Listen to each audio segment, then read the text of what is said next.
Hi guys, just checking in with y'all, seeing how this whole quarantine self-isolation time is going. I know it's been hard for a few people. Some people, they love it because it's their lifestyle, but not for everybody. So just checking in how y'all are doing, and I wanted to give some quick tidbits. So with being a nurse, I am grateful that I'm in the world of where we come together as nurses and we pretty much just are sharing our experiences, sharing what's going on, what we're seeing to work, what's not working, what to prevent, all these things. So I just feel like I wanted to come on and share that with you guys really quick. So first things first, I hope you guys are all self-isolating. And by that, I mean you're just around the people that are in your household. You're not like headed out to see family. Like this is really an important imperative time that we just really sit still for a second. We have FaceTime, we have the Zoom app, we have all these amazing technology features now that help us to stay connected even though we're not physically with them. So it's great if you can use those, get on the phone and call someone, do whatever it is that you need to do, but just make sure you guys are staying with just the people in your household. Don't go house hopping or things of that nature. If you have to go outside for essentials like grocery shopping, picking up medication, understandable. I would suggest using the delivery services if you can, but if you cannot, because not everybody has that option, just make it quick, get in, get out. I hear trying to go in the early hours of the morning, for seniors, people with disability. And I know for some healthcare workers, some stores are allowing healthcare workers to come in early and just get what they got to get done. So just call your local stores, figure out what works best for you guys, and do that. Other than that, I pray that you guys are drinking your water. That is honestly a really big thing, staying hydrated. Now, this whole like small sips of water a day, like every 20 minutes, I don't know if that is necessarily like what's preventing people from getting COVID. Now, I'm not a doctor, so I'm not sitting here saying like what I'm saying is like the end all be all or is a diagnosis or anything. This is just from what I've been learning within my nursing colleague group of friends on Facebook through our little nursing COVID groups, they're private groups of just nurses where we just vent and we talk and we go through whatever we're going through, we share it with each other. And so drinking water, you should be drinking 2 to 3 liters of water a day anyways. Like that should just be your daily lifestyle. I would suggest if you can, drink more. If you get sick with COVID, definitely drink more. You want to stay hydrated. Warm liquids, it's like teas and coffees and things of that nature, that's fine as well. They do say that drinking warm fluids kind of helps with things as well. I'm not going to sit here and say that that is like, oh, it'll prevent me from getting COVID-19. No, sorry. Doesn't prevent it, but it doesn't hurt to do it. If you do end up with the virus, then yes, warmer liquid ingestion helps just with the mucus and keeping it thin. You want to make sure that you're on your vitamin C, your multivitamins, and zinc. Zinc is the big one. So take your zinc, take your multivitamin, take your vitamin C's. You can eat your oranges, do whatever it is you need to get your vitamin C. But the thing about zinc is that they are using zinc as a part of the management for COVID-19 patients. So if you do happen to be at home and you're asymptomatic or you have mild symptoms and you don't need to go to the hospital, you can treat yourself with zinc. Just something to, throw out there. So we got our water, we got our vitamins. Fruits and vegetables. Make sure you're eating your fruits and vegetables.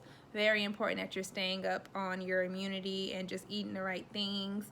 I know people, going back to supplements, are saying, oh, what about elderberry? Like, I guess elderberry has gotten into the conversation. And yes, elderberry is good. You can totally do it. It helps with your immunity. But I would still also make sure I have a zinc supplement as well. Like, there is zinc in elderberry, but also a zinc supplement to go with that. Good thing about vitamins, most of them are water soluble, which means what your body does not need, it pees out. So it's kind of hard to, I'm not going to say it's impossible, but it is harder to overdose on vitamins. Your body knows what it needs, keeps it, the rest of it excretes. Other than that, you want to keep some Tylenol on hand. And this is for in case you do end up testing positive, or you just feel the symptoms coming on and you're just like, I don't know what to do, the fever's going on. Some people take ibuprofen.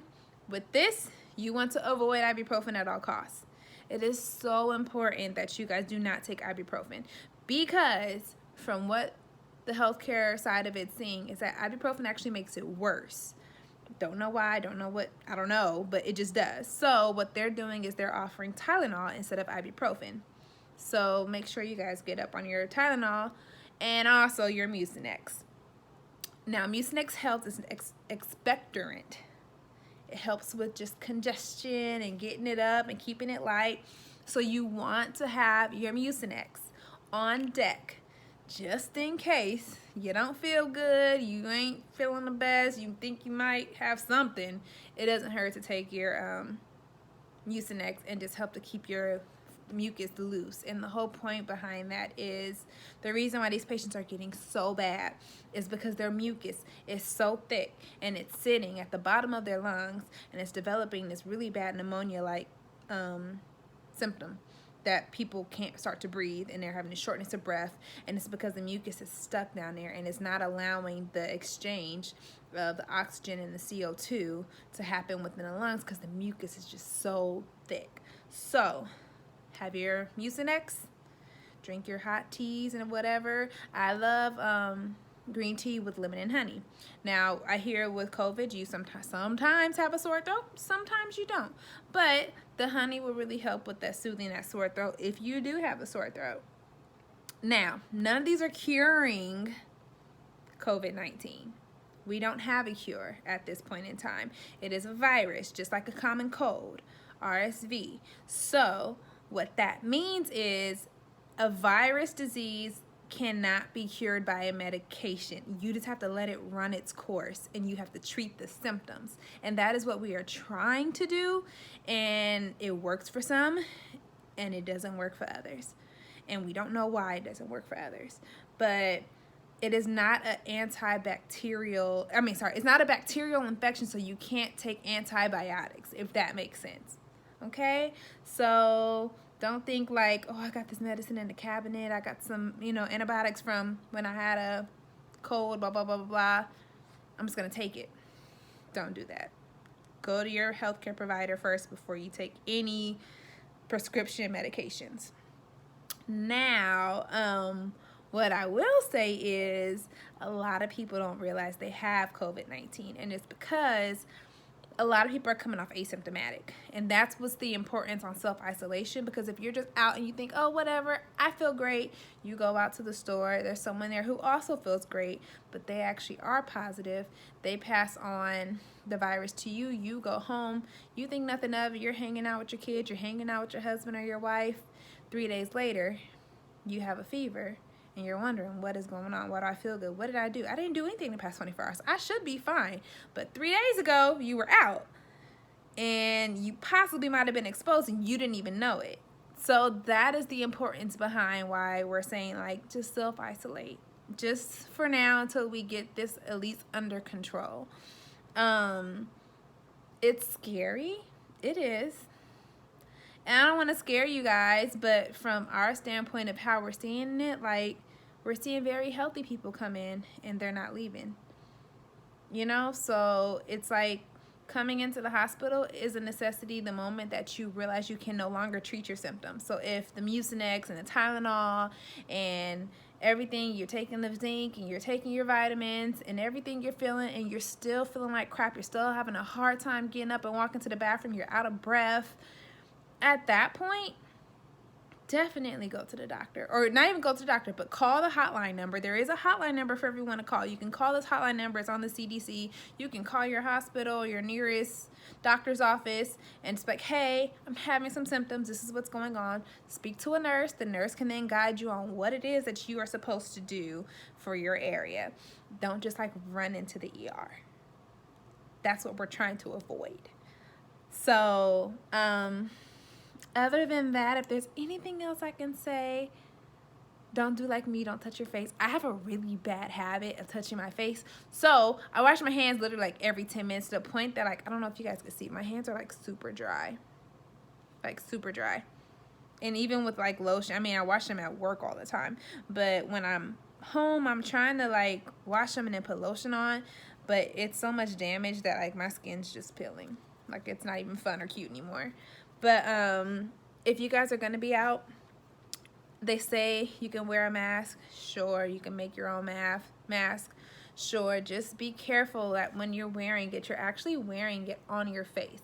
Not under here, not like pulling it off and on. Like if you're going to wear it, actually wear it the entire time that you're out. And then pull it off and then wash your hands. And then store it somewhere safe and clean, or put it in a wash machine and wash it if it's machine washable. Whatever the case may be, when you get home, take your clothes off, take your shoes off, leave your shoes in the garage, spray them down with Lysol, take your clothes, put them in the washing machine. Like, take very good precaution, because we don't know what this virus is sitting and staying on. People are even down to the point that they're wiping off their groceries, which you can do. Wipe off your cardboard boxes and mail that's coming in. Let it sit outside for a little bit. Wipe it down before you bring it in the house. Like, all these precautions, they seem extra and they seem like, wow, that's really a lot. Y'all are going all out. Like, yeah, we are, but we don't know the way that this is all going about, and we're just trying to play it safe, because the numbers that this country has seen of deaths is scary. Like, I'm not going to sit here and say that I ever thought in my nursing career that something like this could happen. Like, you hear stuff like this in the history books. You don't really think this kind of stuff will go on in, you know, your world and your generation. You're like, whatever.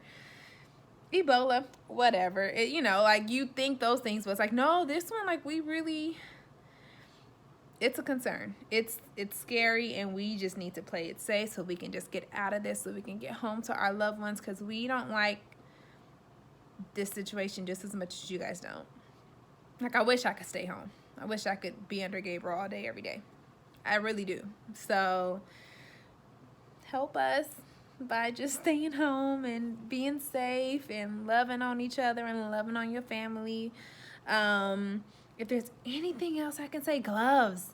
So a lot of people are wearing gloves too. And I posted a video on my personal page, y'all, of like how people who go out and they wear these gloves and they touch everything and touch everything. They touch the cell phone and touch it. This girl did a really good demonstration. And it shows how they're just cross-contaminating everything. It is honestly best to just not wear gloves and just not wash your hands, but with hand sanitizer, clean your hands. But, you know, before you get in the car, after you touch things, hand sanitizer. When you get home, first thing you do, wash your hands. You're better off doing that than wearing gloves and then touching your purse and then your cart and then your cell phone and then something else. And then you're just like spreading the germs all throughout. And then you get home and you discard the gloves, and then you think you wash your hands and you go back and you touch your purse to grab your phone, which you didn't really decontaminate. So now you're pretty much contaminated again, and you're walking around, and you go touch your baby, you go hug your husband, you go do all these things, and it's just like, do y'all even know the germs that are you dealing with? You're better off just not wearing them if you're going to do that. So, yeah, that's my little 2-3 cents. I mean, I pray that we get through this quicker than what they're saying, but in the meantime, we just really have to just hang on in there and do the best that we can. I would suggest grabbing those little supplies that I did mention earlier in the video before you ever need them. So the Tylenol, the Mucinex, the vitamins. Take your vitamins now. But Tylenol, Mucinex. Was there anything else? I think that was it. Tylenol, Mucinex. Make sure you have your mask if you're going to go out, like they're saying. I mean, I hope you don't have to go out for anything, but if you do, it is what it is. And just be safe and pray for everybody, and know that we as a people are going to get through this. We're going to be okay. And I'm just ready for all this to be over, if I'm being completely honest. I've had some really rough days, some really rough nights, and I'm just tired, y'all. If I'm being completely honest, I'm just tired. But we gonna get through this. So send all your love to all the people that you guys love, and just love on each other hard, because you just don't know. You don't know someone's last day, and that's the hardest part. But I love y'all, and I hope this helped just a little bit. If you got any questions, feel free to comment. Understand, I am not a doctor. This is not advice that I think you should take like, oh, Angel said this, so this is, you know, like, I'm just giving you advice from what I've been hearing and what I've been implementing with my family. So I just wanted to share the wealth with y'all. I love y'all, and thank y'all for supporting, and I hope we get through this quick.